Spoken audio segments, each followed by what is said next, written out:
person that's supposed to be giving my invitation. Oh, there it is. Good afternoon, or evening, as some say, and welcome to the regular session of the City Council. It is 6:31. If we could Mr. Alan Beadle from Iron Faith Church come and lead us in our invocation? Thank you for being here. Let us pray.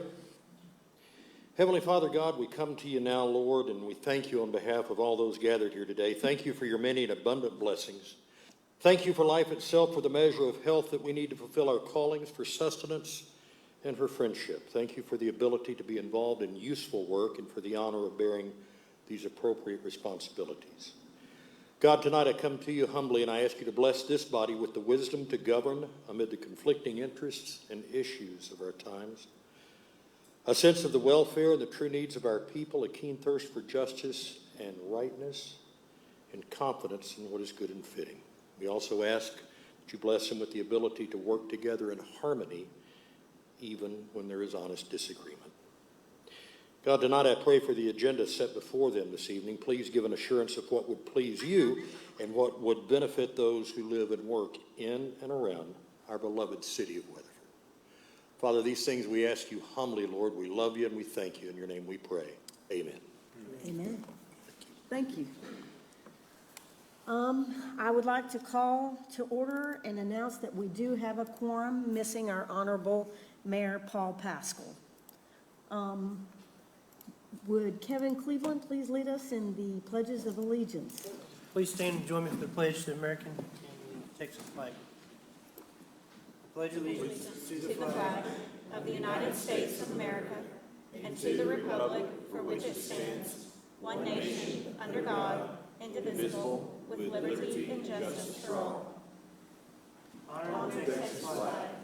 I pledge allegiance to thee, Texas, one state, under God, one and indivisible.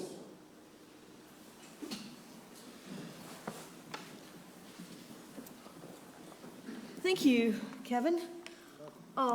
Next on our agenda is items of community interest. So we've got have a few tonight, so it's that time of year for 4th of July again, and of course we put on the largest fireworks show in Parker County, and that will again be at Heritage Park on July 4th. From the festivities start at 6 and run through 10. Got a few bands that'll be playing that night. There's Texas Clearwater Revival. Then the headliner band will be Blue Oyster Cult, which is scheduled to start about 7:30. And then the following weekend we do have Peach Pedal, which is a bike ride that goes throughout Parker County here. We've got several distances for anyone that's interested. That's 8 miles, 28 miles, 39 miles, or a 61-mile distance for anyone that's up for that. That starts at 7 a.m. that morning. But also that day we do have the 36th Annual Parker County Peach Festival, and of course that's a huge draw for the city of Weatherford here locally. That event is from 8 to 4, and they've transitioned to online ticketing this year with the anticipated crowds that'll be happening. They've got a larger space that's there and additional vendors, and so it's really setting itself up for a great time in Weatherford for the next few weeks. Great. Does anyone else have anything of community interest? Next on our agenda is item 5, and I am really excited about this. It is my honor to recognize Christina Suntorvant for her accomplishment in being awarded 2 Newbery honors by the American Library Association for her books, A Wish in the Dark and All 13, The Incredible Cave Rescue of the Thai Boys Soccer Team. Chris?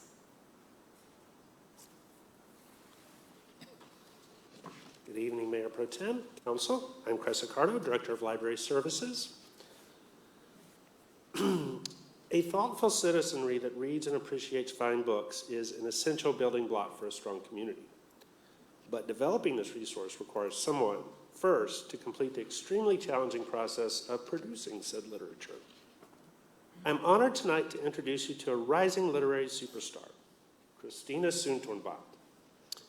Christina grew up in Weatherford, and as many here may know, her parents owned and operated the Golden Moon restaurant for 37 years until just last year. And both her father and mother and her stepfather are here with her tonight. Christina graduated from Weatherford High School and proceeded to earn a bachelor's degree in mechanical engineering from Trinity University and a master's degree in science education from the University of Texas, Austin. Welcome forwards. She published the first book in her middle grade Changeling series in 2016 and has since created the Diary of an Ice Princess series and several standalone titles for children of all age ranges. In January, Christina was awarded not one, but 2 Newbery Honors for her books A Wish in the Dark and All 13, The Incredible Cave Rescue of the Thai Boys Soccer Team, which have also each won numerous other accolades. And I understand more accolades to follow shortly. In both titles, Christina weaves the culture, settings, and people of Thailand into gripping narratives. All 13 takes us back to 2018, when a soccer team and their coach went for a post-practice cave exploration that turned into a grueling rescue operation lasting 2.5 weeks when rising floodwaters sealed the cave entrance. It unfurls an inspiring tale of gritty perseverance in the face of unthinkable adversity.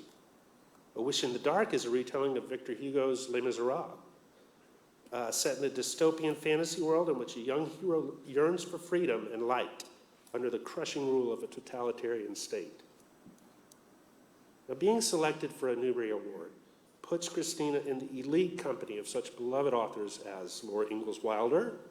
I know we have some fans of hers here. Beverly Cleary and E.B. White.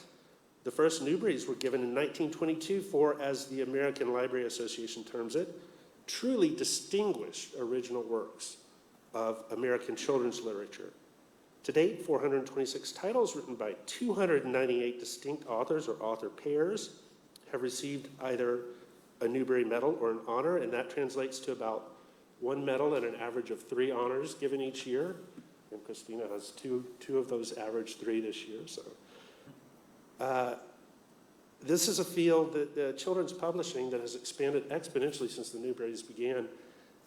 They began in 1922. In 1946, there were 798 books published for children.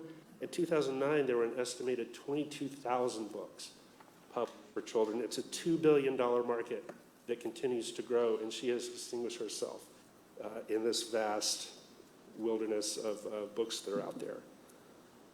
As a final double underscore to the exceptional accomplishment of standing out in such a crowded space, Christina was the 3rd author to win 2 awards in 1 year, and the first ever to win awards for both fiction and nonfiction.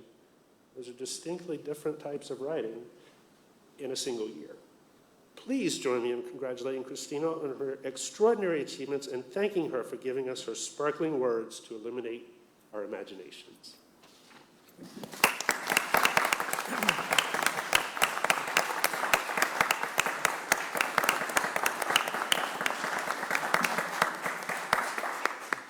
Thank you so much. I'll be very short. I am very short, actually. Chris, thank you for that wonderful introduction. That means so much to me. The Weatherford Public Library was pretty much right across the street from my house, so I thought of it as a child as just like my place. And why are these other people here? I'm just trying to read these books. I am so very honored by this. Weatherford is always in my heart. Even though I haven't lived here for 20 years, I still think of myself as a Weatherford girl. And I know I would not be an author if I had not grown up here. I got a world-class education at Weatherford schools. And I also grew up surrounded by stories. Working in a restaurant, when your parents work in a restaurant, you are constantly surrounded by people telling jokes, people telling stories of their families. Weatherfordians can tell some pretty good tall tales, some pretty good yarns. So I was absorbing that all the time. And when kids ask me, where do I get my ideas for my books? It's always stuff that happened to me as a kid. So you have to think about all of the children of Weatherford. You never know who's going to grow up, tell stories that are incorporating all of these things that they're experiencing here. As a gift of gratitude, I wanted to give you one of my books and sign it for you. I chose All 13 because it's a story of this seemingly impossible rescue, this incredible feat that a group of people who were pretty much, they're just volunteers, came together to pull off. And I learned in writing that book that nothing is impossible if you have dedication and you care for each other. And I know that's what you do here in Weatherford. So I thank you so much for all that you do for this community. Thank you.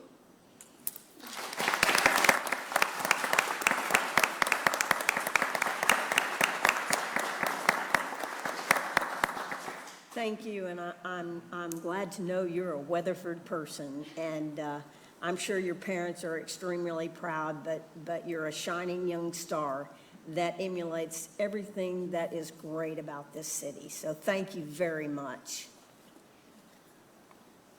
Consent agenda items, item 6.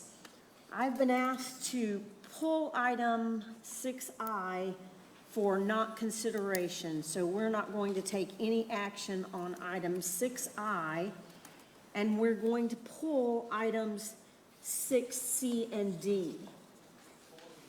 Is there any other item that you wish to pull or discuss off the consent agenda? What is 6? There isn't. Okay, could I have a motion for items 6A, 6B, E, F, G, and H? I have a motion from Matt Tiskus and a second from Jeff Robinson. Any discussion? If you would please vote on your screens now.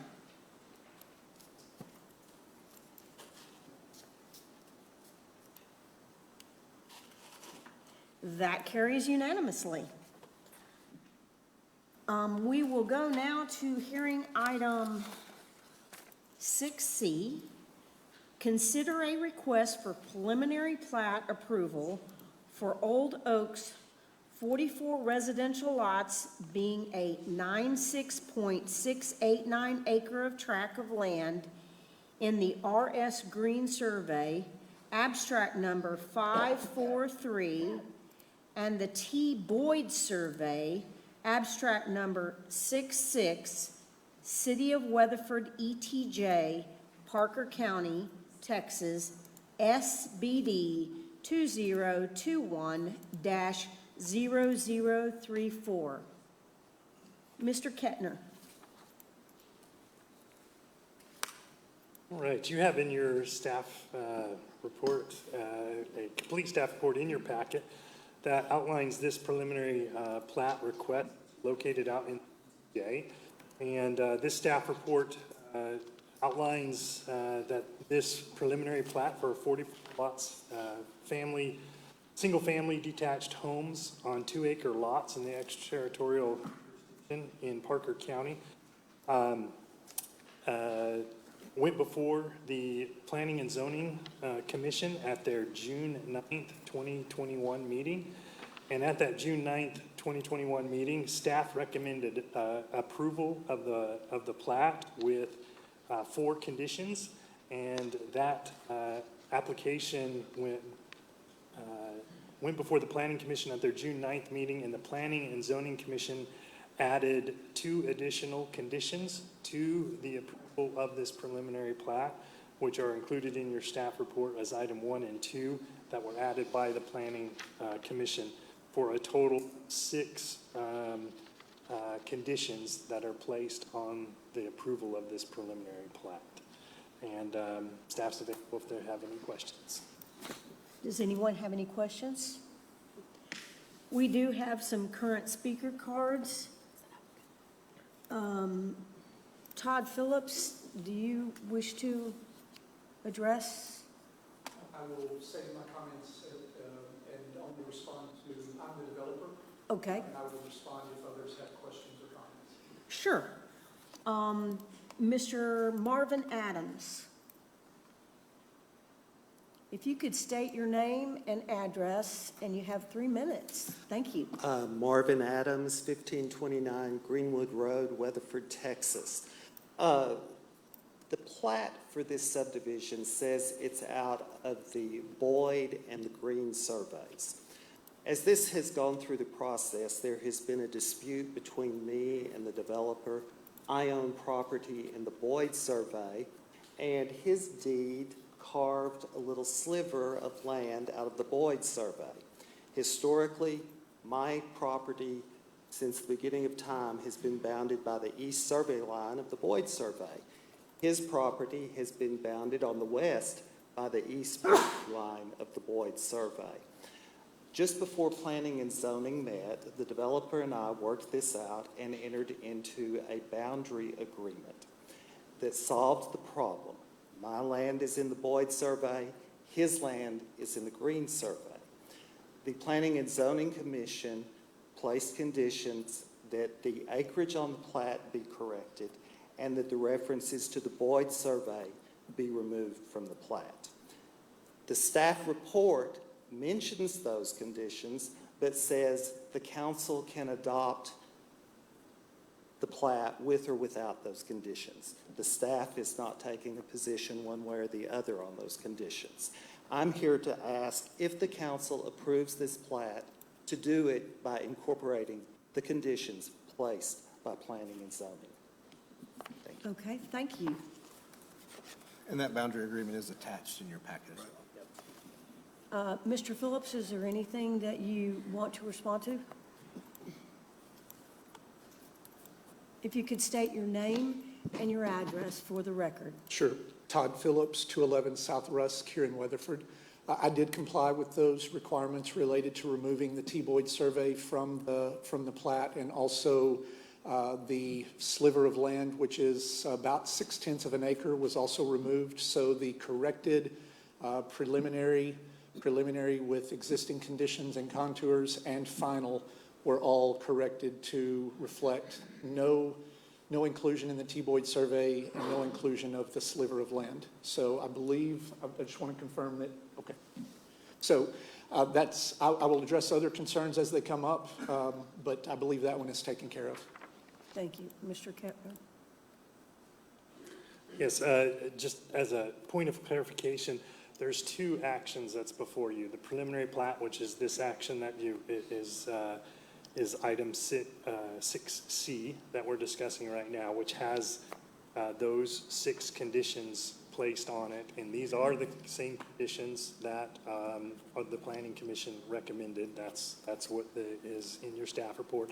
That is our standard practice for staff to, because those are additional conditions that were placed by the Planning Commission. And those are included, those corrections that actually have already been made to the preliminary plat and what you will hear in the next item. Those items have already been corrected, but due to the timing of the packets going out, those couldn't be included in your packet. So those conditions must remain and should be approved with those conditions. Okay. Council, any questions? Make a motion to approve the preliminary plat with both the 4 conditions recommended by staff as well as the 2 conditions recommended by P&Z. Do I have a second? I have a second from Jeff Robinson. If you would vote on your screens now.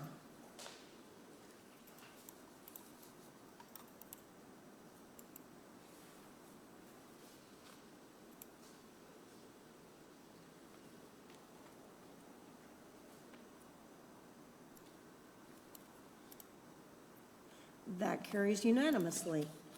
Item 6D, consider a request for final plat approval for Old Oaks, 44 residential lots being a 96.689 acre tract of land in the RS Green Survey Abstract Number 543 and the T. Boyd Survey Abstract Number 66, City of Weatherford, ETJ, Parker County, Texas, SBD 2021-0034. Mr. Kettner. Pro Tem and Council, you have in your packets, this is item 6D, which is the final plat for the preliminary plat that was just recommended. This also went before, you have the complete staff report in your packet, and you have, in that staff report at the June 9th meeting, there were 3 conditions placed on approval of this plat by staff upon our review of it. As you've heard, there were some issues that came up and were resolved just prior to the meeting happening. And the Planning and Zoning Commission at their June 9th meeting added 3 additional conditions to the approval of this plat. And it's coming before you with all 6 conditions to be our recommended approval, meeting all 6 conditions, which includes all that are listed in the staff report and that were recommended by the Planning Commission as well. If you have any questions, I'll be glad to answer any questions you have. Thank you. Does Steph have any questions for staff? Mr. Adams, is there anything else that you want to? Okay. Mr. Phillips, is there anything else? Okay, great. Do I have a motion? I have a motion from Jeff Robinson and a second from Kevin Cleveland. That would be for the final plat and. Thank you, sir, for clarifying that. Kevin, that's good with you as well. Thank you. If you would vote on your screens now.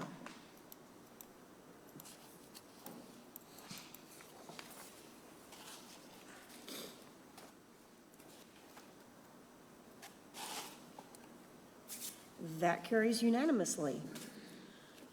Public hearings, item 7. Item 7A, hold a public hearing to consider ordinance 02021-14, a conditional use permit for Texas Classic and Customs at 711 Palo Pinto Street, being a 1.792 acre tract of land out of the James Veazey Survey, abstract number 1585, City of Weatherford, Parker County, Texas, CUP 2021-0004. Mr. Kettner. Mayor Pro Tem and Council, you have in your packets a complete staff report for this conditional use permit request that comes before you. As you're aware, this is a familiar conditional use permit that came before you previously, and the applicants did come into compliance with all the items that have been listed on the staff report and are included in your packet, showing the before and after of the existing conditions. This application went before the Planning Commission at their June 9th meeting with 11 conditions added to their conditional use permit request. At their June 9th meeting, the Planning and Zoning Commission voted unanimously to approve the conditional use permit with the conditions listed in the staff report. And I do want to draw your attention. There are 2 items that I think are very important to the council that you have brought to our attention as staff, and we've implemented these, and you'll see these on future cases.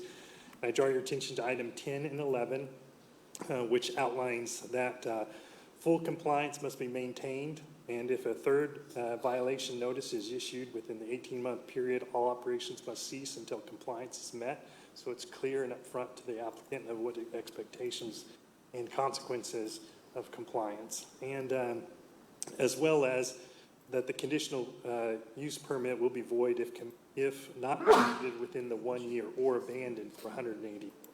So you have the complete staff report in your packet, and the Planning Commission did recommend unanimously approval with the conditions, and staff echoes those recommendations as well. We need to make one correction on 7A. The ordinance is 02021-23 instead of 14. So that correction needs to be recorded. Does anyone have any questions? Is there anyone who? Oh, I have to open the public hearing. Missed that part. You can see I don't do this often. So I'm opening the public hearing. We do have one speaker card. Mr. Saban, would you like to come forward? If you could state your name and address, that'd be for the record. Thank you. Thank you. Oren Saban, 711 Palo Pinto Street, Weatherford, Texas. I am a resident here. I'll be very brief. I just wanted to take a moment and thank Armand and Caleb. They helped us a lot. Private contractors and citizens came forward and helped us a lot. We became compliant within 2 weeks of the last meeting, and we've stayed compliant the whole time, and that is our full intention. Now that we are compliant, we will stay compliant. And I appreciate you reviewing this. Well, thank you for And being I'm here to here. answer any questions if you have any. Does anyone have any questions? Well, thank you. Thank you for being here. Does anyone else have anything that they would like to come up and state? If not, I'll close the public hearing. Oh, I'm sorry, sir. Mr. Waller, do I need a card? I have, Come on up. okay. I first want to apologize about my dress. I've got the top down, and I didn't realize we were having this until I heard about my friends here today. Be sure to state your name and My address. name is Johnny Dwyer. I'm a resident of Weatherford, live on Old Garner Road, and been here 20 years, love it here, and I'm an active participant in the city and the county, and I own Texas Lighting on the other side of town over in Hudson Oaks. And so anyway, I do apologize for the way I'm dressed, but didn't know I was going to be here. But I want to speak in favor of these people. I think that I've watched them. They work on my cars. I have some old cars, and that's what that's why I love these people. They do a great job. They're a benefit to the city. The people that can do this kind of work are few and far between. They add a lot to our county and our city. And it's DWIRE, but on the wall there it's wrong. But anyway, I'll fix it. that's fine. But I wanted to just speak on their behalf because they have taken an area of Palo Pinto Road out here and made a beautiful place. It looks like an antique Sinclair gas station, and with their classic cars around and with all what they're doing for us all, I just want to speak in their favor. And they're really, really good folks. And they take these old cars and make them like new. And so talent, we need the talent in the city. We need the money in the city. We need the beauty in the city. And I think they brought that to us. So thank you very much. Thank you for being here. Is there anyone else who would like to speak on this issue? If not, I'll close the public hearing and look for a motion.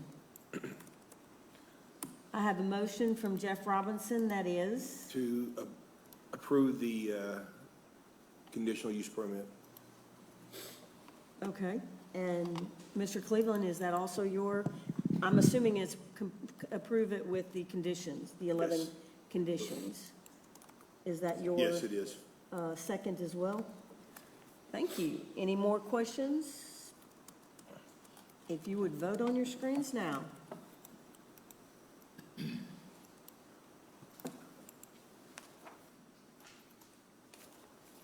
That carries unanimously.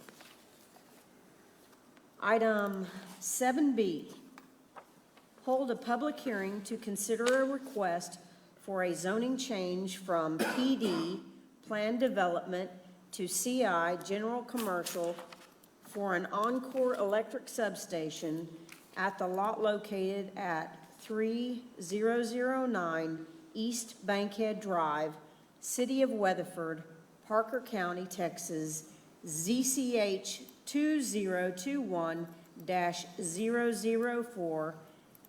Mr. Caleb Kettner. Mayor Pro Tem and Council, you have in your packet a complete staff report regarding this rezoning request that's before you this evening.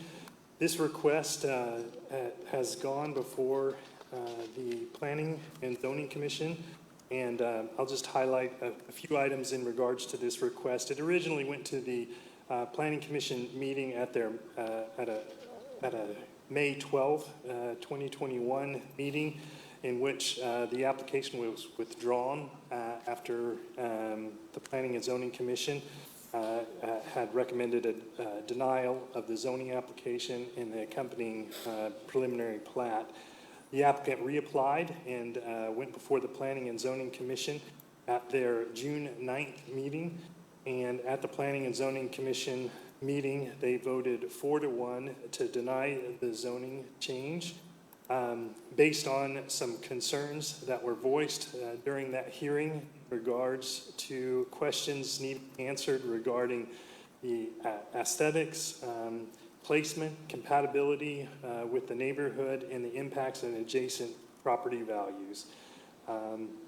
And so these were some of the items that were placed before the Planning Commission in which they took their action to deny this zoning change request. As it stated, this zoning change is from a PD to commercial zoning district. And the PD that was originally filed on, and one of the reasons for this change is that with a planned development, it was designed specifically for an apartment complex that was to be located at this location. And so in order to do anything different than that PD and its specificity for that specific zoning district as a PD, it would need to be rezoned. And so this application is before you this evening, and this does require a public hearing, and the applicant does have a brief presentation that I would recommend they be allowed to do their presentation and then open the public hearing after that. We will take that recommendation. Is there any questions for Mr. Kettner at this time? If you would come forward, state your name, just for the record. Thank you, Mayor Pro Tem and council members. My name is Seth Sampson. I'm the right-of-way siting specialist with Encore. Address is 777 Main Street, Suite 707, Fort Worth. And as you all are aware, Encore is a utility regulated by the Public Utility Commission of Texas. As a public utility, Encore has an obligation to provide electric service. This electric service is provided by Encore substations across the state. Encore serves thousands of electric customers in and around the city of Weatherford. Today, this service is provided by 2 existing substations, one to the south and one to the northeast of town. The new Bell Mountain Station, which is the name we're proposing, is the subject of this application and is critical to Encore's ability to provide electric service in this area. Weatherford is growing, as are the surrounding areas, as you all know. With this growth comes additional electric demand. A new substation that is geographically distinct from Encore's existing stations is imperative to Encore's ability to meet customer load and growth. Put simply, Encore's ability to provide reliable electric service will materially be affected if the city does not allow Encore to construct this needed electric substation. Our plans were to, and desire was to have this station in service by December of this year for winter peak timing wise. So with that being said, we're requesting a zone change from the existing PD, which allows for high density residential, to commercial, which allows, as you know, the use for this substation. In working with planning staff, we've developed a screening plan that consists of large masonry screen wall and substantial living vegetation, which are in these slides. This property is designated as commercial on the city's general land use plan, so the request meets that requirement. The northeast portion of this property exists within floodplain, which would make that portion unsuitable for development. Many of the adjacent properties surrounding us to our west and north are commercial properties as well, so we feel like we fit the aesthetic and the intent of that area as it develops. The way the station is situated on this property, you'll be able to see in the site plan, does still leave the opportunity for development by another party along the interstate frontage, as this property does not extend all the way to the frontage road. And feel like from a city planning standpoint, we feel this zoning request is appropriate and meets all of the requirements laid out by the city's general plan. In this case, we ask for your recommendation of approval, and I will stick around to answer any questions that council or citizens may have for me. I appreciate you. Okay. I'm going to open the public hearing first, and before we get to questions. The public hearing is open, and I have cards from Mr. Thomas Fletcher.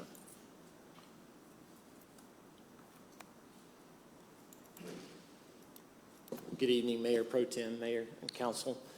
Thomas Fletcher with Kimley Horn, 6160 Warren Parkway. I'm the consulting engineer for Encore and really just here to answer any questions regarding the site or site plan layout. So happy to stand for any questions if there are any engineering related.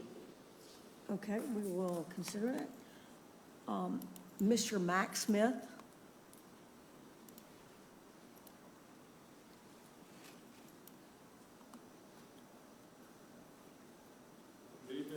Good evening. If you'd state your name and address for the record. Mac Smith, 704 Westlake Drive, Weatherford, Texas.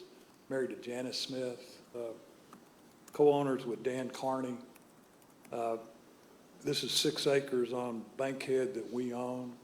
That's one lot over from the proposed or the substation that's trying to be approved.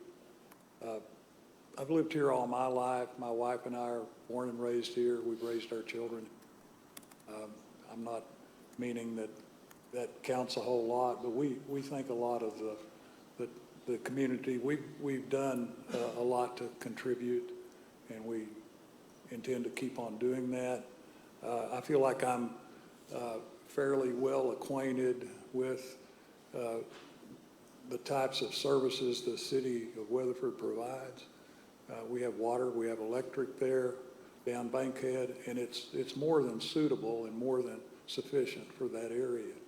And so, for many reasons, I'm asking you to deny the application. This application has been on the agenda 2 times at the P&Z. I guess this is the 2nd time for the city council. So each time they have been turned down. I'll make a note I want to make a comment about the 2 gentlemen that came before you from Encore. The first man who came said that there are 2 existing substations already in the area, not too far from this location. Made the comment that it's critical to serve the area. That's just a statement. I don't think there's been any information given to really support that. Also, the man said materially affects Encore service. I didn't hear anything, haven't in the 4 times that we've been here about how this is something that materially affects Encore service if it's not approved. There's just no details given, and I think that we deserve to have details if they're going to make those statements. I'm asking you to deny the application. Those of us who own the property in this area, I hope that we're not made to suffer the adverse effects of a substation. This substation is a sizable type build, and I don't think it really has to be there. I don't know all the details about Encore, but I think they can find other places to put this that won't be so much of an impact on the area. I'll answer any questions. If not, I'll yield my time and tell you that I really appreciate having the opportunity to be in front again. Thank you. Thank you for being here. Any other cards? Is there anyone else who would like to speak on this issue? If not, I will close the public hearing and open it up to questions.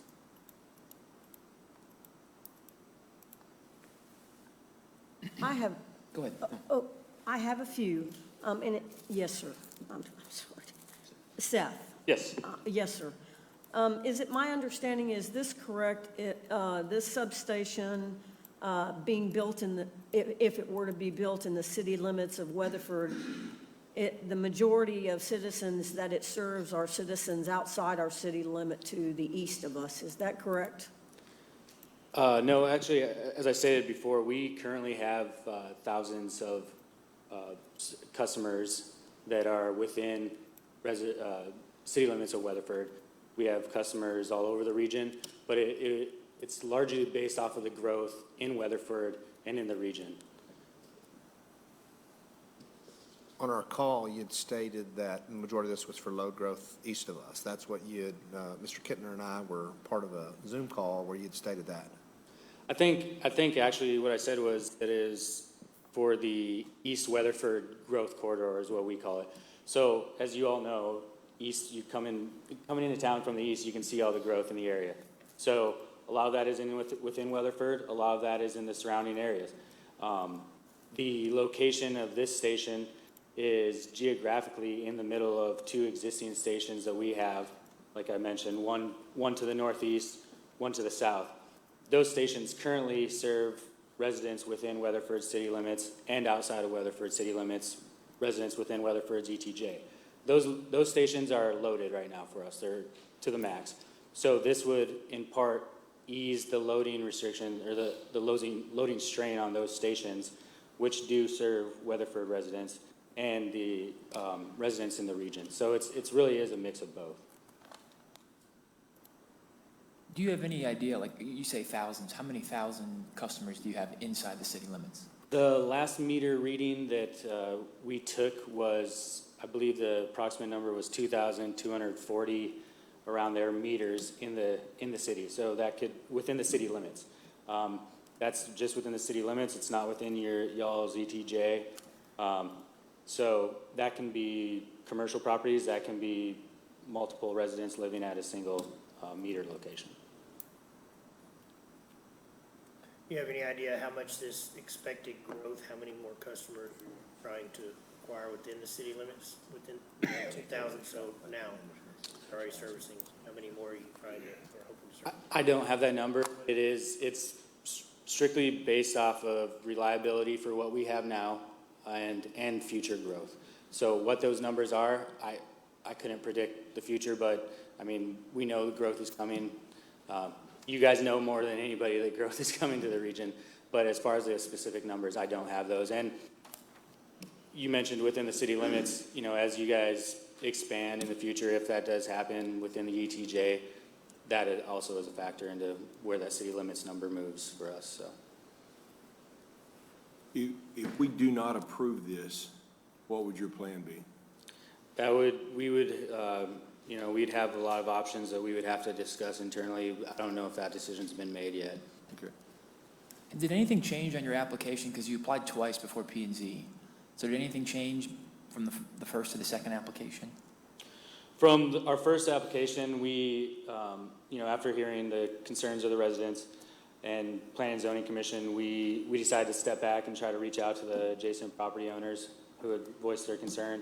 So that's the reason we pulled it initially. And there were some concerns, and it seems like that those concerns still exist from the residents, and I don't know if they do from council as far as aesthetic concerns and property value concerns. I don't know if that's something that is still, you guys haven't mentioned it, but the residents or the gentleman that spoke tonight did mention that. So those were concerns we were attempting to address, just to give us more time before we went back in front of P&Z, try to get those answers.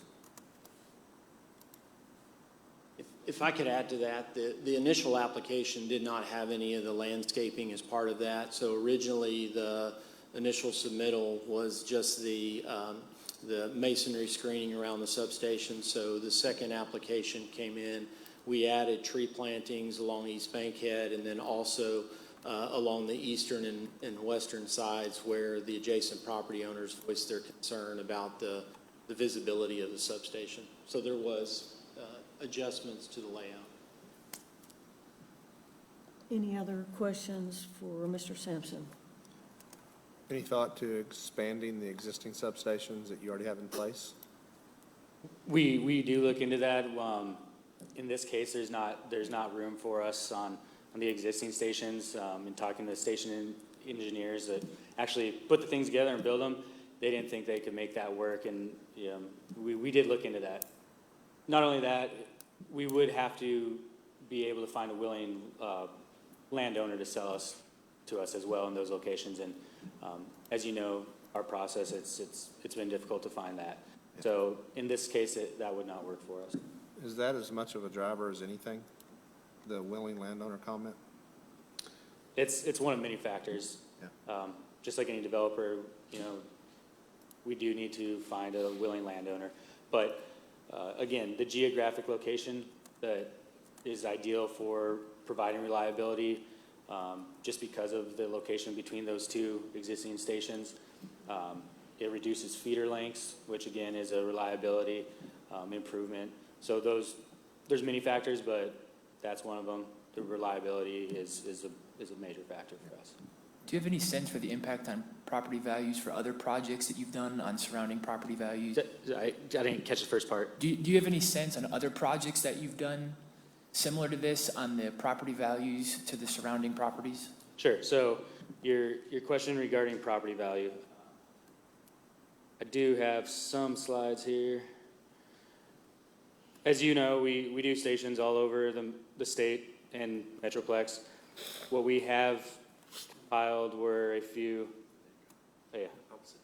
oh, am I going the wrong way? Yeah. Trying to talk and drive at the same time.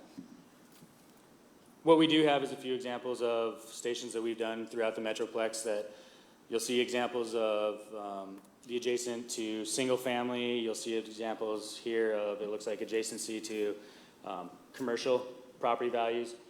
And it shows the appraised value of, and the correlation with the adjacency to a substation is, there isn't that correlation within North Texas. And I don't know if anyone else has control of sliding it, or let me know if you want me to move it over. Go ahead. So that's within Tarrant County. And again, these are just a few examples, but we recognize that that was a concern for P&Z. Sounds like property values are a concern again for City Council, so we wanted to have this slide prepared for y'all to view. And this looks like single family here.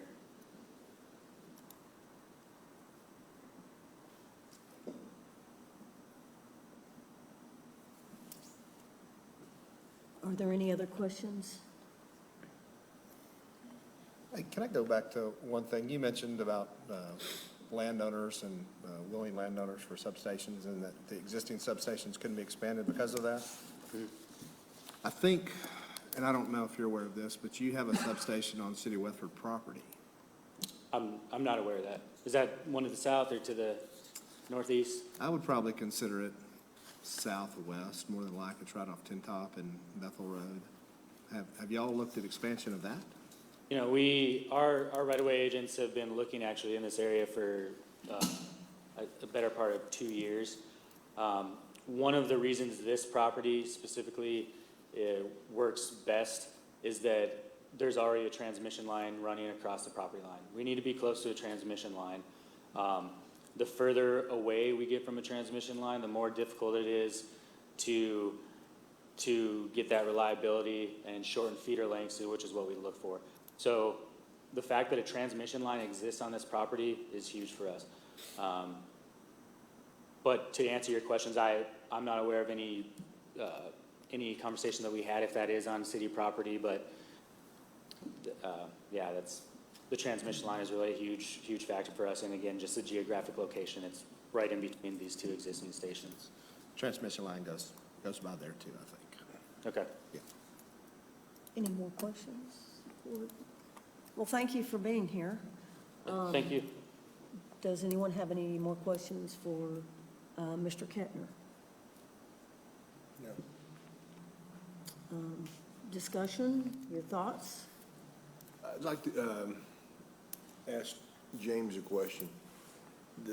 The number of meters that he stated was a higher number than I would have thought. I don't think Joe's here tonight. Joe Farley is. Oh, there? Joe's here. Maybe that's who I was going to ask the question. I didn't see him. Well, I mean, it's a little bit different than the number we have previously been told. We were told around 1,500 total. Again, we'd had discussions that, you know, the the growth is factored east of here where it's a single service territory. And so that's really what the emphasis of the need for the station was or is when we look at our neighbors to the east and actually going over into the Walsh Ranch area and things like that. Not really as much centered around the city of Weatherford. Okay. And the planning and zoning has denied this same request twice. I mean, I know that you all look at that. I look at that, and I mean, I take great weight into how they vote and what they have to say about it. So that's definitely a concern for me. Kevin? Good. I'm also have concerns. The first is that this was zoned a PD for that type of use, and that's what we see as our future. Two, I'm concerned, we're Weatherford Electric, and we're proud of it. And the majority of our citizens have Weatherford Electric, and we provide the finest service in the state of Texas, guaranteed. And so I'm concerned about the, I don't want to say the value, but the diminished value of putting someone else's substation in our city that really doesn't benefit our citizens. So that is of great concern to me. And last, I agree with you, Mr. Tiskus, that definitely the planning and zoning, we look to those folks to guide us, and they have denied this. So do I have a motion? Motion to deny? I have a motion from Mr. Cleveland to deny, and a second from Matt Tiskus. If you would vote on your screens now.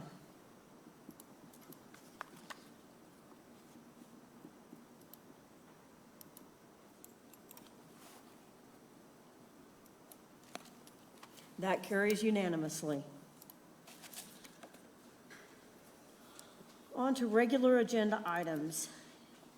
8A, consider a preliminary plat for a 2 commercial lot subdivision for an Encore Electric substation on a 32.03 acre tract of land out of the LP Duncan Survey, abstract number 391, Parker County, Texas, SBD 2021-0024. Mr. Kettner. Yes, Mayor Pro Tem and Council, you have in your packet this request for the preliminary plat. However, due to the zoning being denied and the previous action, the action would need to mirror that because the zoning is a PD and wouldn't allow for this use, as well as the listed conditions that are in the staff report for the plat would also be the conditions for denial of this this preliminary plat request. And staff and the Planning Commission did and denial of that based on those conditions. So is that your motion, Kevin? Motion to deny. And seconded by Matt Tiskus. If you would vote on your screens now.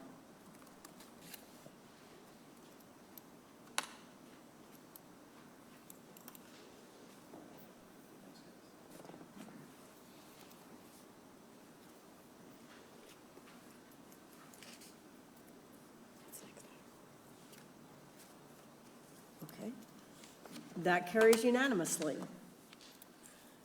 Item 8B, consider a request for preliminary plat approval for Silverstone at Pearson Ranch Phase 8, 54 residential lot being a 19.4 acre tract of land in the T&P RR Company Survey, abstract number 1499, LP Track, City of Weatherford, Parker County, Texas, SBD 2021-0031.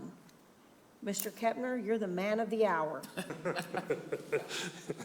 All right, Mayor Pro Tem and Council, your packet is complete with the complete staff report for this request for a 54 lot residential subdivision on 19.4 acres of land In the complete staff report you have in your packet, this outlines this request for this residential subdivision to move forward, and this did go with a staff recommendation of approval with the conditions listed for this preliminary plat.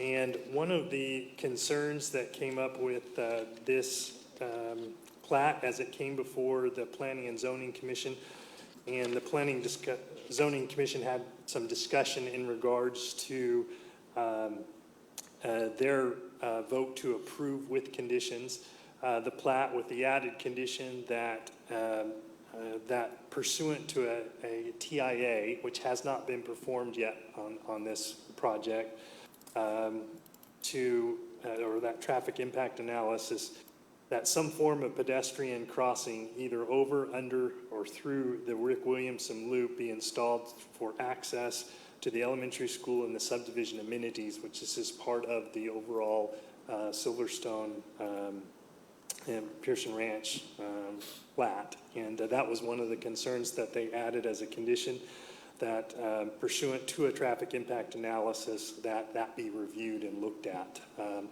And because we're on a 30-day timeline on the review of plats, staff's recommendation and the Planning Commission's recommendation was a recommendation of approval subject to this traffic impact analysis to review the need of pedestrian access to the rest of the subdivision and the amenities.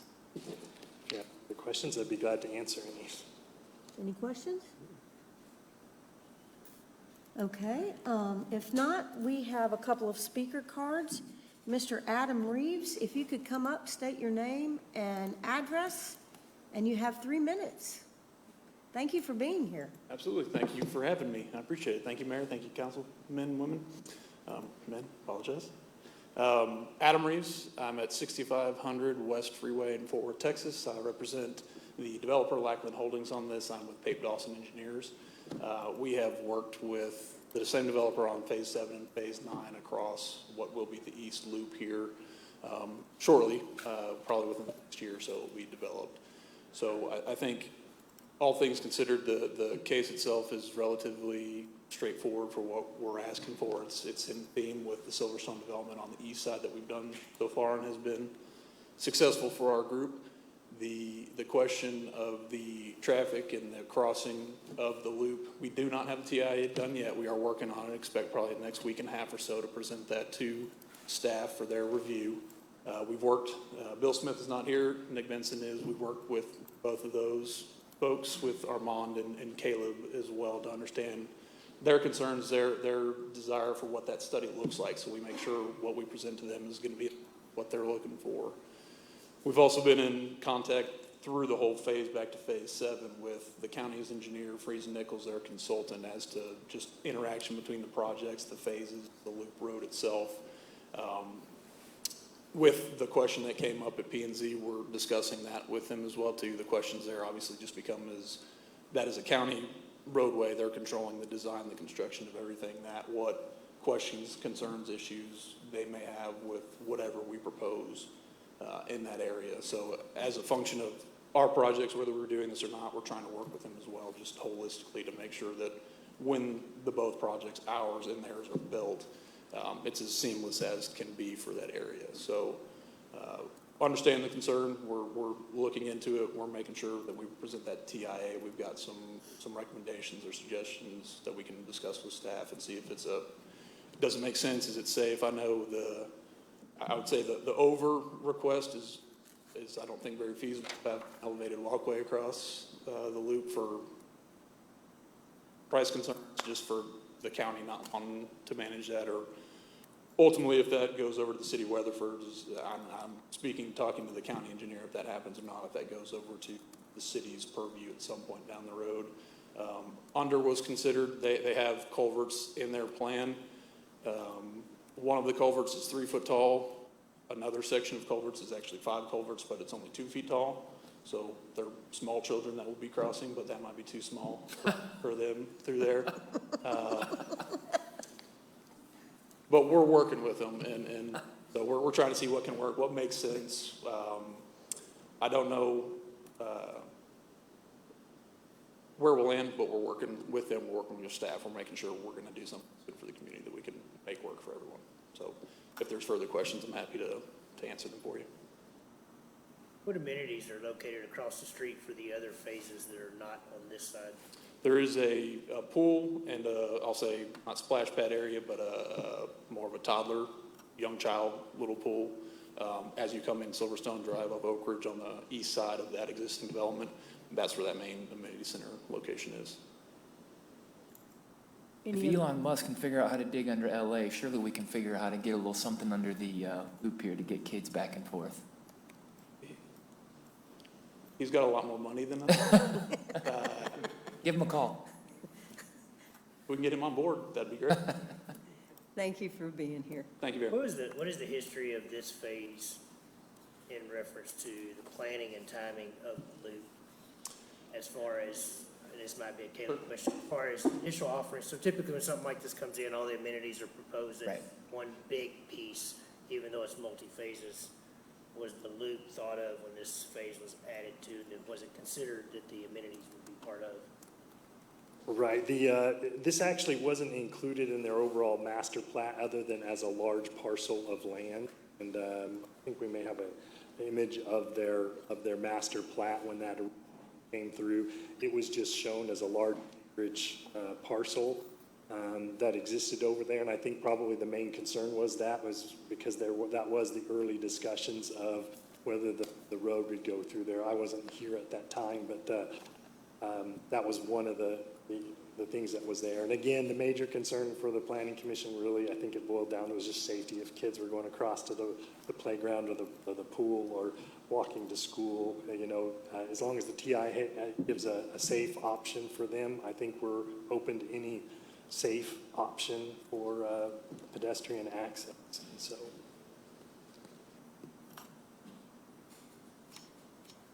Any other questions? I also have a speaker card from Mr. Don Allen. If you could state your name and address. Hi, thank you. Yeah, I'm Don Allen. I am with Lackland Holdings, and our entity Lackland Dennisbrook Inc. is actually the developer of this. And address 3045 Lackland Road, Fort Worth, Texas, 76116. So, thank you for having me here tonight. I'm happy to be here. I might, if you might, could go back to the master plat picture. Yes, thank you. And this property, we purchased the remainder of Silverstone from Wayne Lee a few years ago. And I've spoken to Wayne about this. When he first purchased the property and started this with the city, the loop was not even there. And he tells me there was a preliminary or master plat, whatever the nomenclature was at the time, or circa 2001 or 2, that was approved by the city. And then the county, and I guess with TxDOT help, but anyways, started proposing the loop, and he was required to amend his plat to accommodate the loop, which you can now see here, which kind of cut off the piece on the west side, and that was not the original plan. And then, again, we purchased this property just 4 years ago, maybe 5. And then one other thing on the loop that happened is, as you see on here, the loop goes kind of due north and south, leaving the south side of our property. However, the county approached us a few years ago, 2-3 years ago, and said, hey, we need more right-of-way from you, because they couldn't run the loop due south due to some issue further south. They needed to realign the loop, so our phase 9, which is that sort of triangular that's on the south side, we actually had to carve off a few acres and lose 15 more lots out of phase 9 to accommodate the loop. So the loop has not been our friend in this whole process, so to speak. I mean, it just is what it is. The county, their job, But anyway, so that's where we are. So again, we're trying to figure out what to do, with the property. The property to the north of us is multifamily, but we didn't want to pursue a multifamily option. We just pursued, stayed with the zoning we have, proceeded here. One of the the issues all the way through the process is that, you know, we don't control the loop, and apparently the city doesn't control the loop either. So it, you know, we're a little bit at the mercy of what the county will allow or will allow us to do. So, as he said, you know, something like going under the loop, the only way to go under a loop is dig a hole that doesn't drain, because there's no place deep enough to drain the water out of it. You know, say a hole, a tunnel, or whatever. But the problem is that it's lower than the drainage downstream. So, and we are trying to get in touch with the school district. Haven't been successful yet, but one of the things, my understanding is when you have to cross a major thoroughfare, the school won't require those kids to walk across. And that's what we're trying to determine, is that will they bus those kids across, but we, you know, as opposed to having them walk across the loop. I don't know what the answer is, but most school districts, the answer is no, they would not require them to walk across there. We'd be happy to work at some kind of school crossing or something like that with the county, but I don't know that I can do that. I believe their reaction was not favorable. To them, it's a regional like transport from point A to point B, so they want to make sure their charge is to get traffic going with as minimal stops as possible. This point at 7:30 and 1:08. Yeah, they're going to have a signal at FM 730. They're not going to have a signal at White Settlement, I believe. And they don't, you know, so I mean, we're kind of stuck here a little bit, is what I'm trying to tell you. You know, we're trying to do the best that we can. The multifamily piece to the north, it accesses off of White Settlement, and their driveway comes off of White Settlement to their northwest corner and stops. There is an access easement down their property, but in order to get a second point of access, we're having to go onto their property and pave that access easement all the way up to their north property line. They were not required at the time that they developed in the city to extend the road to our property line, fortunately. So we've got a small track with a lot of issues, but it's a great single-family tract, and you know there will be connections in the future to the west as things develop out towards 730, but we don't control that property yet. So anyway, we've been working with staff. We're happy to work for some kind of accommodation on the loop, but I can't promise you anything because I can't. So again, this is a preliminary plat. We will have a final plat later. We're happy to work with staff on something here in order to do the best that we can do. But there's a history here, and we're trying to, you know, work within a lot of different parameters. And so that's where we are.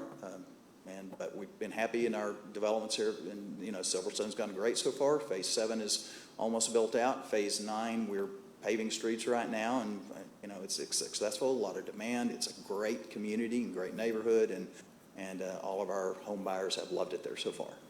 Great. Any questions? Well, thank you for being here. Do I have a motion?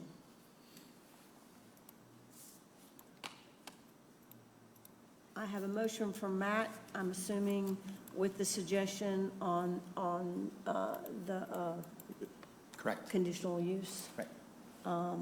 And a second from Jeff Robinson. Is that correct from you? With a condition.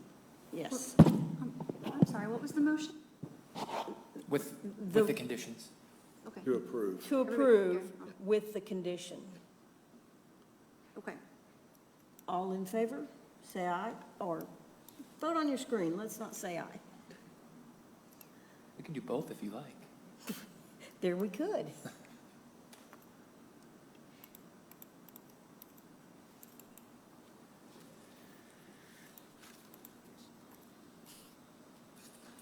That carries unanimously. On to item 9, future agenda items.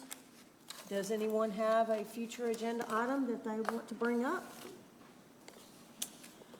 Hearing none. Item 10, citizens' comments on non-agenda items. Is there anyone in the audience who would like to comment on a non-agenda item? Seeing none, item 11 is adjournment. Do I have a motion? Quick on the draw was Kevin Cleveland, a second by Matt Tiskus.